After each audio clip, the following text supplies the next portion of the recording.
Pemirsa, bulan madu merupakan masa-masa paling menggairahkan bagi pasangan suami istri, termasuk dalam kehidupan seksual.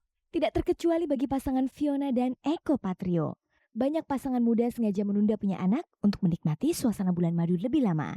Namun saat masih dalam suasana bulan madu itulah Fiona menjalani kehamilan yang pertama. Usia kehamilan Fiona terpaut dekat dengan usia perkawinan mereka. Lalu bagaimana kehidupan seksual mereka dalam masa kehamilan tersebut?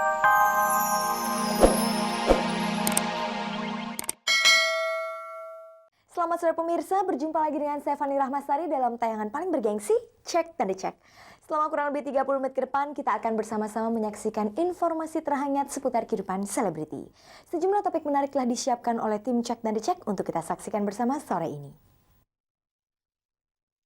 Pembawa acara Alia Rohali dan Helmi Yahya dipanggil polisi, dimintai keterangan soal bentrok antara supporter kesebelasan sepak bola Persib Bandung dengan Persija Jakarta.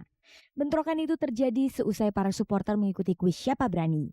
Alia dan Helmi ikut sempat syok oleh peristiwa tersebut. Pasangan Fiona dan Eko Patrio masih dalam suasana bulan madu ketika Fiona dinyatakan positif hamil. Bagaimana pula kehidupan seks mereka dalam masa kehamilan tersebut? Liputan aktual sore ini tentang meninggalnya budayawan Umar Khayyam Sabtu lalu. Ada pula liputan hangat dan menarik tentang rencana pernikahan Edwin Abeng. Kabar tentang perceraian Maya dan Ari Sigit yang merebak sejak setahun yang lalu ternyata baru sekarang mulai diajukan ke pengadilan agama. Tapi Maya dan Ari memang sudah berpisah. Pasangan pembawa acara dalam kuis Siapa Berani Helmi Yahya dan Alia Rohali ikut repot gara-gara terjadinya bentrok antar supporter Persib Bandung dan Persija Jakarta. Bentrokan terjadi seusai para supporter itu mengikuti acara kuis Siapa Berani yang dipandu oleh Helmi dan Alia. Gara-gara peristiwa itu, Helmi dan Alia bakal dipanggil oleh pihak kepolisian untuk dimintai keterangan sebagai saksi. Sebagai pembawa acara kuis Siapa Berani, Alia Rohali dan Helmi Yahya dianggap mengetahui kronologis peristiwa bentrokan antara supporter Persib Bandung dan supporter Persija Jakarta. Informasi mengenai dipanggilnya Alia dan Helmi untuk dimintai keterangan oleh polisi datang dari pihak kepolisian. Alia dan Helmi enggan berkomentar soal pemanggilan itu, apalagi sebelum surat panggilan diterima. Bentrokan terjadi seusai para supporter mengikuti kuis Siapa Berani di studio tempat kuis tersebut berlangsung. Bentrokan berlanjut di dekat perempatan Grogol, Jakarta Barat saat supporter Persija mencegat supporter Persib yang akan pulang ke Bandung. Di koran sih katanya seperti itu, tapi sampai sekarang, sampai hari ini maksudnya baik secara lisan maupun tulisan tuh sama sekali nggak ada pemanggilan apapun lah gitu loh. Maksudnya yang berkaitan dengan peristiwa kemarin. No comment. Saya hanya akan menjawab apa yang sudah terjadi ke saya. Saya hanya akan menjawab apa yang saya lihat. Gitu. Dan saya hanya akan menjawab apa yang menjadi teritori saya. Di luar itu saya nggak mau jawab. Kalau seandainya benar Helmi dan Alia dipanggil polisi, apa yang bisa mereka katakan sebagai kesaksian? Saya nggak mau berandai-andai dari sesuatu. Enggak. Saya udah pulang sebelum kejadian itu berlangsung gitu. Jadi karena memang ada urusan, langsung selesai Siapa Berani, saya udah langsung pulang. Jadi saya sama sekali nggak ada di tempat lah pada saat kejadian, bahkan yang di Indosiar pun saya nggak ada. Tentang peristiwa itu sendiri, bagaimana kronologisnya sepanjang yang diketahui Helmi dan Alia? Saya nggak tahu persis ya, karena saya ngikutin mungkin hanya sebagian, lebih banyak pada saat mereka interaksi dengan saya di studio. Tapi kalau ditanya bagaimana perasaan saya shock. Gitu, saya shock dalam arti saya kaget sebegitu besar jadinya gitu ya. Karena kita di kuis Siapa Berani, kita berusaha untuk tidak melakukan diskriminasi. Banyak sekali usulan tuh di website kita tuh penuh. Tolong dong kalau bisa supporter bola itu tampil di Siapa Berani. Kan Anda kan nggak boleh diskriminatif. Dan akhirnya apa? Untuk menjawab itu saya berhubungan dengan staf saya menghubungin ASI. ASI itu Asosiasi Supporter Sepak Bola Indonesia. Ya, jadi akhirnya mereka yang arrange semua dan kita biasanya memang terima di studio. Ya. Di waktu terima di studio kita biasa melakukan brief, semuanya tertib. Dan begitu on air pun Anda lihat, itulah episode Siapa Berani barangkali salah satu yang paling bagus, the best, paling baik. Wah, kita dapat benar aromanya, saya sama Alia sampai merinding. Ya, saya nggak tahu ternyata setelah itu ya terjadi kejadian itu. Sepanjang yang diketahui Helmi dan Alia, apa sebenarnya menjadi pemicu dari bentrokan tersebut? Ada beberapa teori, orang bilang karena sebelumnya memang sudah terjadi beberapa kejadian antara dua kelompok ini. Itu hanya salah satu teori. Kalau menurut saya, kalau mereka kecewa karena Bandung menang, saya pikir tidak. Ya, Satu episode itu 1 jam jalan sangat lancar, sangat indah, sangat baik, sangat sportif. Gitu loh. Saya pikir pemicunya bukan itu. Dan kejadian itu kan terjadi di luar lingkungan kita gitu ya, di luar studio, di luar pengawasan saya. Jadi saya pun udah pulang ke kantor, saya baru dengar bahwa terjadi kejadian di pintu tol itu. Dengan adanya keributan antar kelompok peserta, apakah berpengaruh pada citra kuis Siapa Berani? Bukan salah siapa berani dong, mestinya mempengaruhi citra para supporter sepak bola. Saya pikir enggak. Saya pikir kalau Siapa Berani kita tetap akan jalan terus.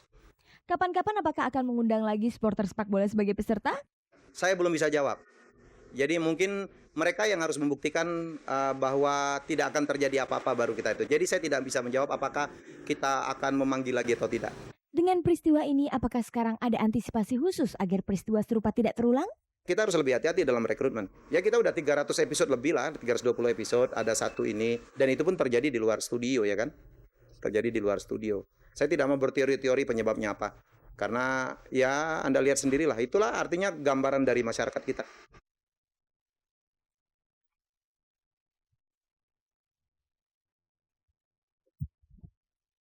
Kehamilan Fiona istri Eko Patrio terasa sangat cepat. Belum puas mereka menikmati masa bulan madunya, Fiona sudah mengandung. Lalu bagaimanakah Eko dan Fiona menikmati masa-masa bulan madunya dengan kondisi kehamilan Fiona? Kita simak saja cerita pasangan pengantin baru ini.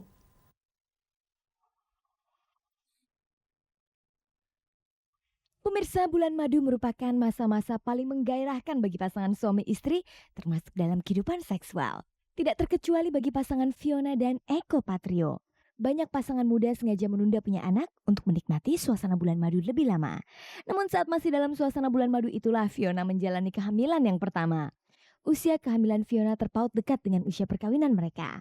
Lalu bagaimana kehidupan seksual mereka dalam masa kehamilan tersebut? Full ekstra hati-hati, jadi ujung-ujungnya aja kali ya. Pala-palanya aja doang. Sampai saat ini apa saja yang dilakukan Fiona dan Eko untuk menyambut kelahiran anaknya? Menurut orang tua, katanya kalau belum 7 bulan itu belum boleh mempersiapkan sesuatu karena masih muda ya, gitu masih bisa mungkin terjadi hal-hal yang tidak diinginkan. Jadi persiapannya sekarang sih cuma persiapan Rumah sakit per bulannya.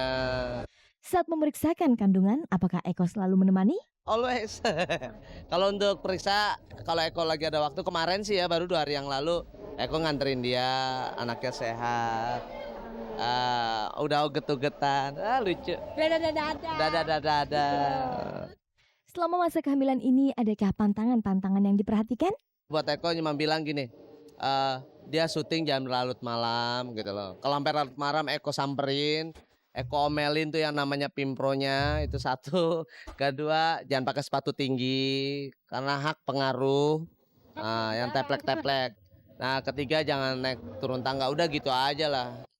Saat sedang hamil, adakah perubahan pada perilaku Fiona sehari-hari? Aku ngerasa biasa-biasa aja sih. Kalau untuk ditanya berubah nggak? Kalau berubah kasihan kamu nanti kayak Google. Kayak megaloman lagi berubah. Enggak, dia nggak berubah. Dia makanya Eko senang sama dia mandiri, tegar, rosa, bener. Dari jak merit sampai sekarang mau punya anak tuh tegar aja, bagus lah. Atau jangan-jangan malah Eko yang suka bertindak aneh saat istrinya hamil? Dibilang ngidam sih ya Eko lah. Eko yang kacau gitu loh. Nggak boleh ngeliat orang makan. Apa yang dimakan sama orang lagi lewat, Eko, Pak beli di mana Pak? Sampai begitu, sumpah.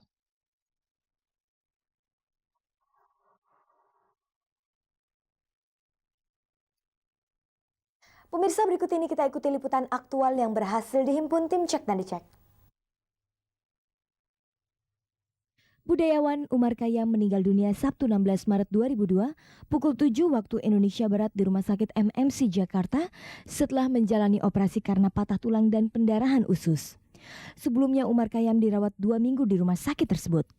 Bangsa Indonesia kehilangan seorang budayawan terbaiknya. Umar Khayyam dikenal dengan karya-karyanya seperti Sri Sumarah, 1000 Kunang-Kunang di Manhattan, Priyayi, Mangan Orang Mangan Ngumpul, Sugih Tanpa Bondo, dan masih banyak lagi. Pria kelahiran Ngawi, Jawa Timur 30 April 1932 ini lulus dari Universitas Cornell di Amerika pada tahun 1965. Pernah menjabat sebagai Dirjen RTF, karyawan P dan K, Ketua Kesenian Jakarta, Rektor Lembaga Pendidikan Kesenian Jakarta, dan Guru Besar Fakultas Sastra UGM. Selain menulis karya fiksi dan esei, Umar Khayyam juga pernah main film memerankan tokoh Bung Karno. Pernah pula tampil di atas panggung sebagai pemain teater. Umar Khayyam meninggalkan seorang istri, Yus Khayyam, 2 orang anak, dan 4 orang cucu.